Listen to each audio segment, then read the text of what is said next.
നമസ്കാരം. നമ്മുടെ ഏറ്റവും പ്രിയപ്പെട്ട രണ്ടുപേരാണ് പോകുന്നത്.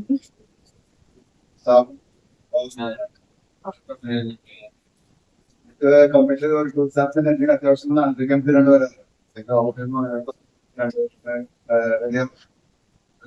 പങ്കാളി രണ്ടുപേരാണ്.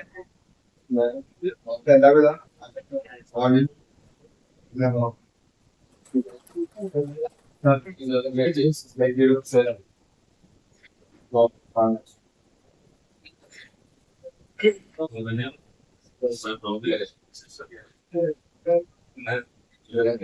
ചെയ്യുന്ന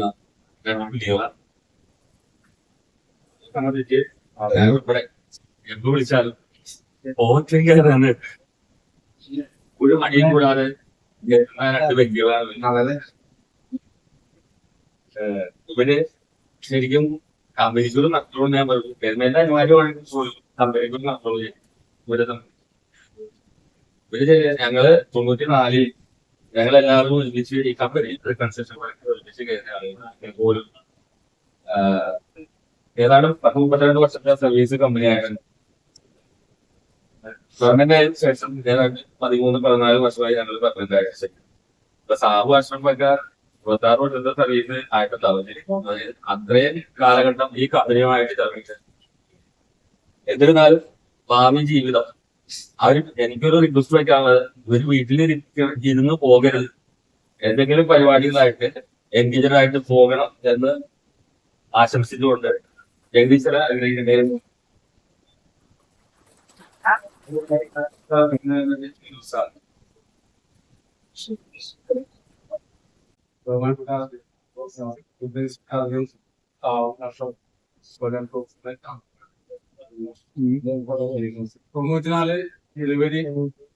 ജനുവരി 6-ാം തീയതിയാണ് ഞാൻ ഈ പ്ലാന്റ് വരുന്നത്.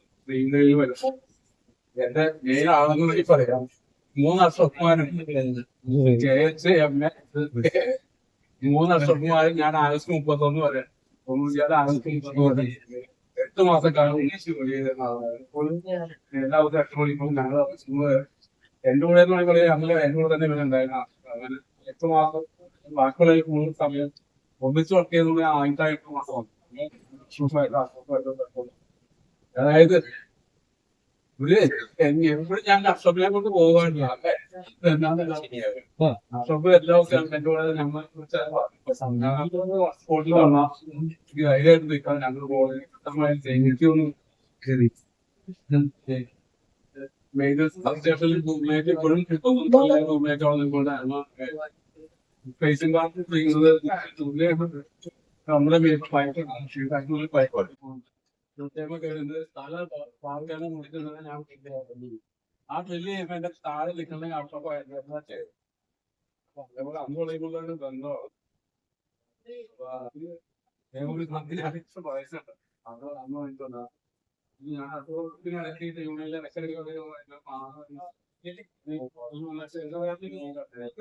കിട്ടുകയാണെന്നോ എനിക്ക് പറയാൻ ഞങ്ങൾക്ക് ഒരാളാണ്.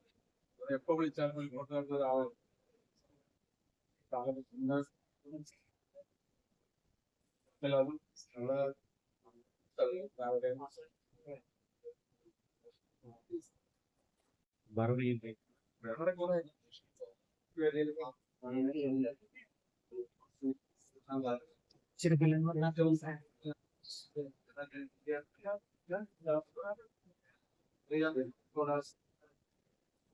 ദീർഘമായൊരു നഷ്ടം ഒന്നുമില്ല. എല്ലാവരും പറഞ്ഞു കഴിഞ്ഞാൽ 14 വർഷക്കാലം ആയി കമ്പനി ഞാൻ കൊല്ലമായി. കാരണം 14 വർഷക്കാലം 13 കൊല്ലമാണ് ഔദ്യോഗികമായി ഇവിടെ എല്ലാവരും പറഞ്ഞെങ്കിൽ 14 വർഷത്തെ സർവീസ് നിലക്ക് തികച്ചുകൊണ്ടാണ് ഞാൻ പുറത്തെത്തുന്നത്. അതായത് ഞങ്ങൾക്കുള്ളൊരു നഷ്ടമാണ്. കാരണം എന്താ ഓഫീസർമാരാണില്ല എന്ന് പറഞ്ഞാൽ ഞാൻ കോടതി നിൽക്കാത്ത പുറത്തുള്ള പരിപാടികൾ കുറച്ച് രാഷ്ട്രീയ പരിപാടിയൊക്കെ ഉള്ളത് ഞാൻ പിന്നെ പുറത്തേക്ക് പോകണോ ആളില്ലാന്ന് പറയുമ്പോൾ ഞങ്ങൾക്ക് സഹായം എനിക്ക് രാജ്യം കഷ്ടമാണ് നമുക്ക് ജയിച്ചാൽ കിട്ടും. അതായത് അനിവാര്യമാണ്. അവരുടെ ഭാവി ജീവിതവും ഇനി ആയുസ്മാരൊക്കെ സന്തോഷവും സമാധാനവും നിറഞ്ഞ ജീവിതം ധനാത്മായ ദൈവം അനുഗ്രഹിക്കട്ടെ പ്രാർത്ഥിച്ചുകൊണ്ടും എല്ലാവിധ ആശംസകൾ നന്ദി വളരെ പ്രശസ്തനായ ബഹുമാനപ്പെട്ട അശ്വത് സാറ്, സുദീപ് സാറ്, പ്രിയപ്പെട്ടവരെ, കേരളത്തിലെങ്കിലും നമ്മുടെ ഒരു റിട്ടയർമെന്റ് ജീവിതം എല്ലാവരും പറഞ്ഞു കഴിഞ്ഞു. എന്നുണ്ടെങ്കിൽ ഇപ്പൊ ഞാനിപ്പോ ആ ഒരു മൊമെന്റോയിൽ എഴുതിയൊരു വാക്ക് മാത്രം ഞാൻ പറയുന്നത്, നമ്മുടെ ഒരു സ്നേഹത്തിന്റെ തണലിടമാണ് നമ്മുടെ വ്യവസായശാല എന്ന് വിശ്വസിക്കുന്ന ആളാണ്. കാരണം ഏറ്റവും കൂടുതൽ നമ്മൾ കിട്ടുന്ന സമയങ്ങളിൽ നമ്മളിവിടെ എല്ലാവരും ആ സ്നേഹത്തോട് തന്നെയാണ് നമ്മൾ പോകുന്നത്. അതിൽ അത്യാവശ്യം തർക്കിക്കാൻ പറ്റുന്ന ഒരു സഖാവായിരുന്നു നമ്മുടെ അശ്വത്.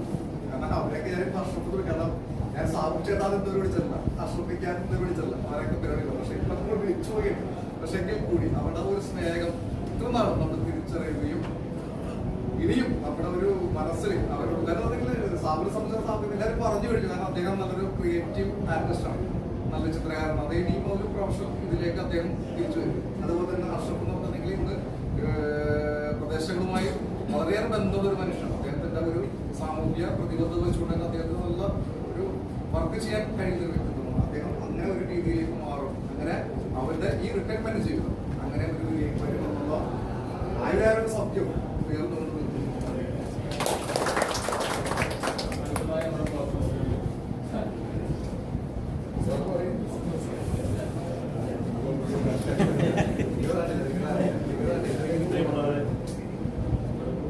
ഏറെ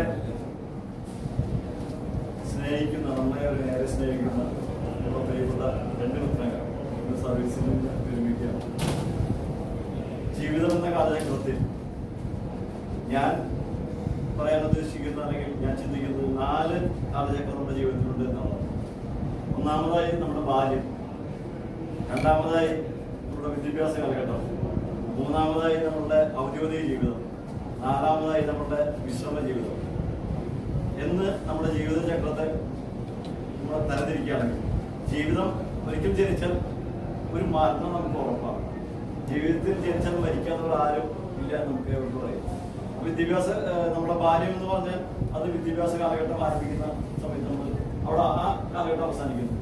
പുതിയൊരു രീതിയിലേക്ക് പുതിയൊരു ലൈഫിലേക്ക് നമ്മൾ വിദ്യാഭ്യാസം എന്ന കാലഘട്ടത്തിലേക്ക് കടക്കുന്നു. അത് നമ്മുടെ ഔദ്യോഗിക ജീവിതം വരെ നമ്മൾ ഉപയോഗിക്കണം.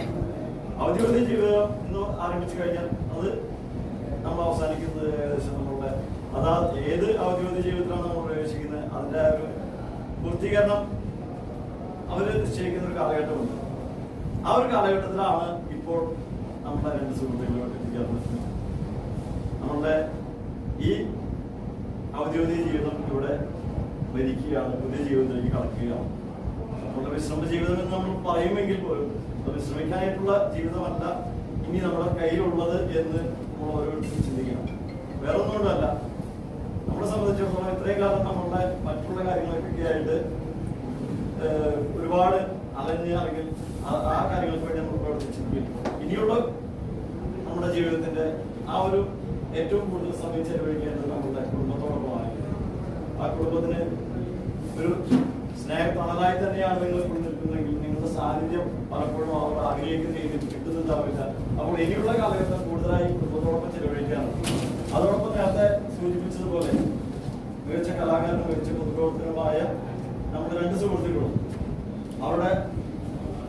അവർക്ക് താല്പര്യമുള്ള സാഹചര്യങ്ങളിലേക്ക് തിരിച്ചു വന്ന് അവർക്ക് പൂർവാധികം ഭംഗിയായി അവരുടെ ജീവിതം ആസ്വദിക്കാൻ കുടുംബത്തോടൊപ്പം ചെലവഴിക്കാൻ സാധിക്കട്ടെ എന്ന് ദയവായിട്ട് പ്രാർത്ഥിക്കുന്നു. സർവീസ് അനുഗ്രഹിക്കട്ടെ എന്ന് പ്രാർത്ഥിക്കുന്നു. എല്ലാവിധ നന്മകളും ആശംസിക്കുന്നു.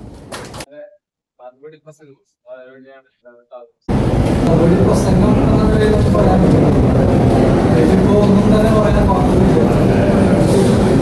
നന്ദി എന്ന 2 വാക്കുകൾ നമുക്ക് പറയാനുള്ളൂ. നാള് ഞങ്ങൾ സഹിച്ച നിങ്ങൾക്കെല്ലാവരും എല്ലാ രീതിയിലും സഹകരിച്ചിട്ടുണ്ട്, സഹായിച്ചിട്ടുണ്ട്. അതിന്റെ ഭാഗത്താണ് ഇതെല്ലാം നന്ദി സമയം മാത്രമേ പറയാനുള്ളൂ.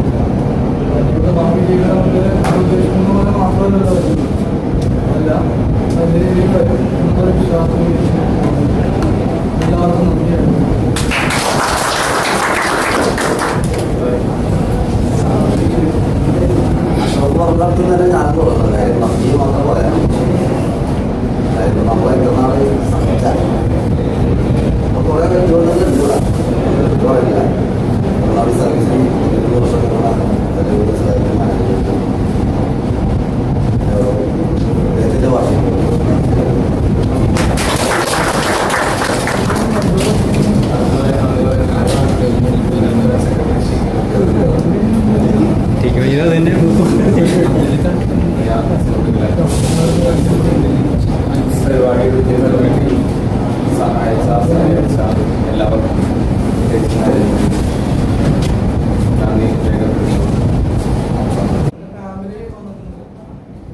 പതിനേഴിന്റെ പൂമരത്തിൽ